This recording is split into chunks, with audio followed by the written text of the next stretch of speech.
Clauses and representation. This is a set of notes that you should add 3 pieces of information to each slide. So a clause is just a small part of a sentence that can express a complete idea.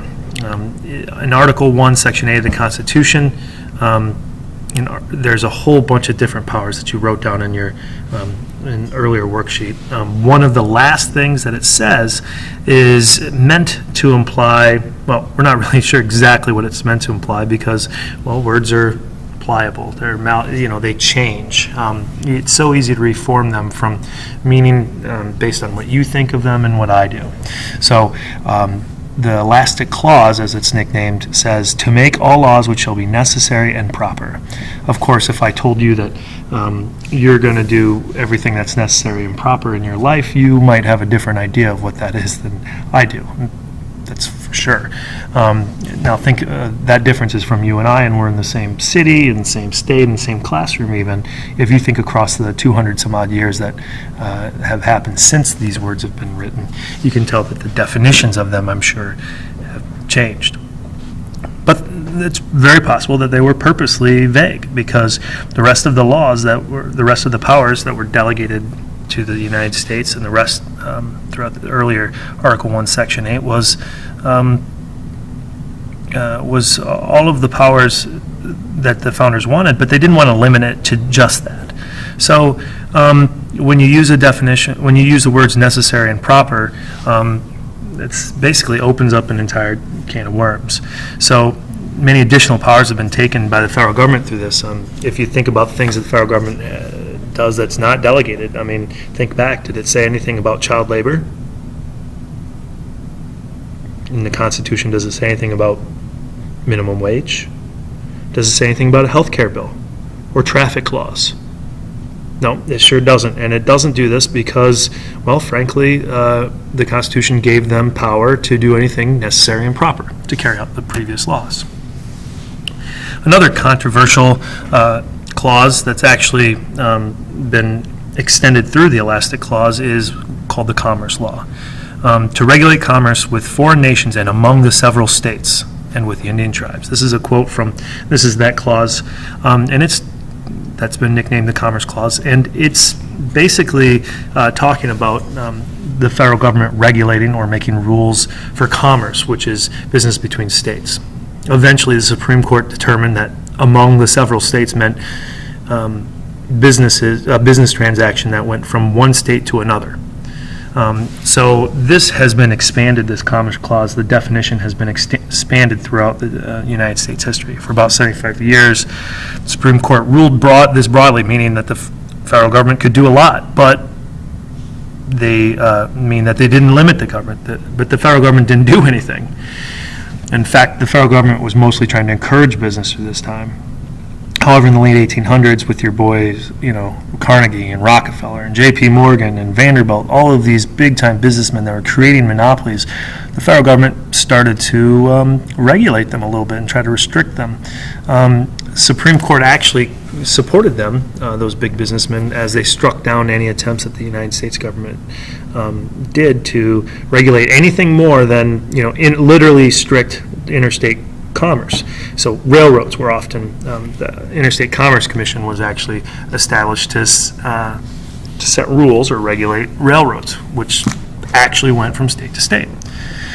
In 1937, however, during the Great Depression and during the Second New Deal, the Supreme Court decides that almost all commerce is interstate if you look at it broadly enough, even the absence of commerce. In this particular case, a farmer was supposed to be limited on how much wheat he was growing, and so he grew that much, and then he grew a little bit more to feed his own cattle. But what the Supreme Court said was that wheat that he grew to feed his own cattle actually hurt the economy and did because the farmer would have bought other wheat had he not grown that wheat for himself. So basically the federal government, it was opened up a whole can of worms. The federal government could now regulate just about any sort of commerce. In fact, in 1938, in the Fair Labor Standards Act, there was the first time a national minimum wage.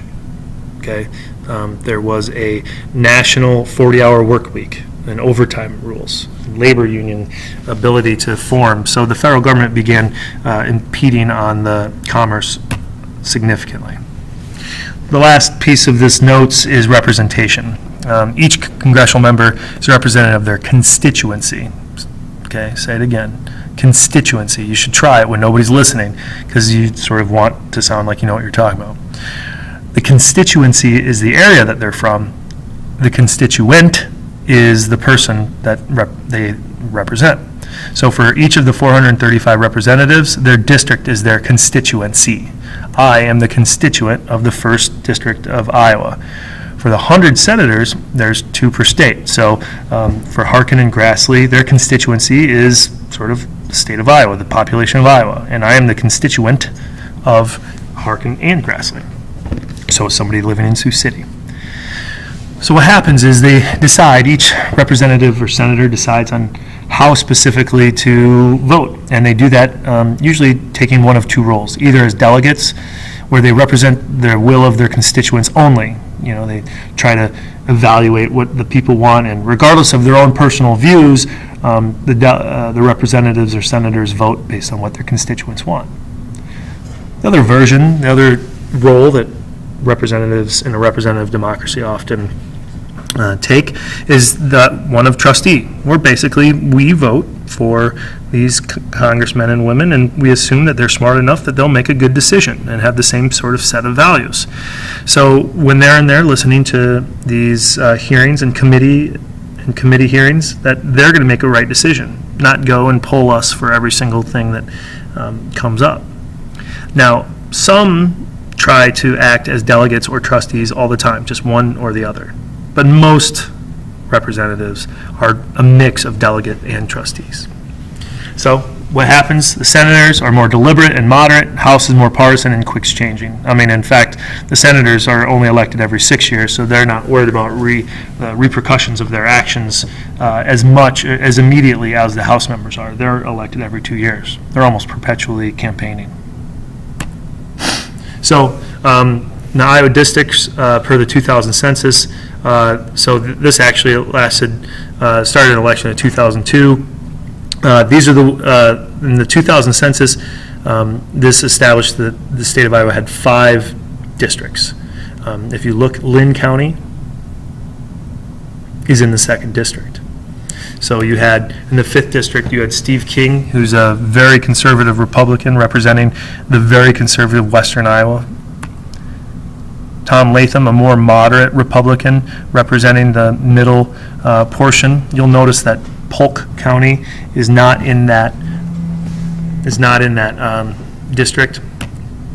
Leonard Boswell is in the 3rd district, and you'll notice Polk County, which is where Des Moines is in his district. He is a Democrat. Dave Loebsack, I was his constituent in 2010, and Bruce Braley was the 1st district representative. By the way, they were all incumbents, and they had all won their elections. 2010, well, the state of Iowa gained population, but it lost districts. It lost our proportion of the 435 districts throughout the United States. So we are now down to 4 districts, and will be for the next 10 years.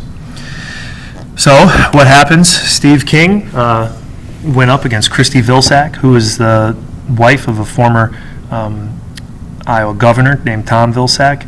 Steve King defeated her.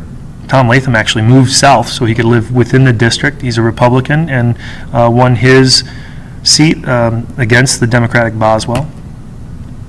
Dave Loebsack is now representing the southeastern portion. It's a little bit larger in the 2nd district, but it does not include Lynn County anymore, and our new representative is Bruce Braley. Again, all 4 men, incumbents. All the state of Iowa is served by these 2 men in the Senate. Tom Harkin, who has just recently announced that he'll be done in 2014. He will not run for re-election. And Chuck Grassley is a Republican who is just most recently re-elected in 2010, so he won't be up until 2016. Now, each person, no matter if you're in Sioux City or in Cedar Rapids or Decorah or Des Moines, is going to vote for these 2 particular Senate seats. I would never vote for Steve King unless I moved. I would never vote for Dave Loebsack now unless I moved, unless, I suppose, that after the 2020 census, the districts changed again.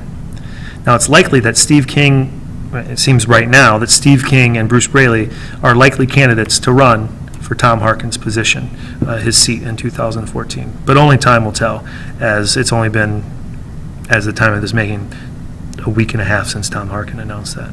We shall see.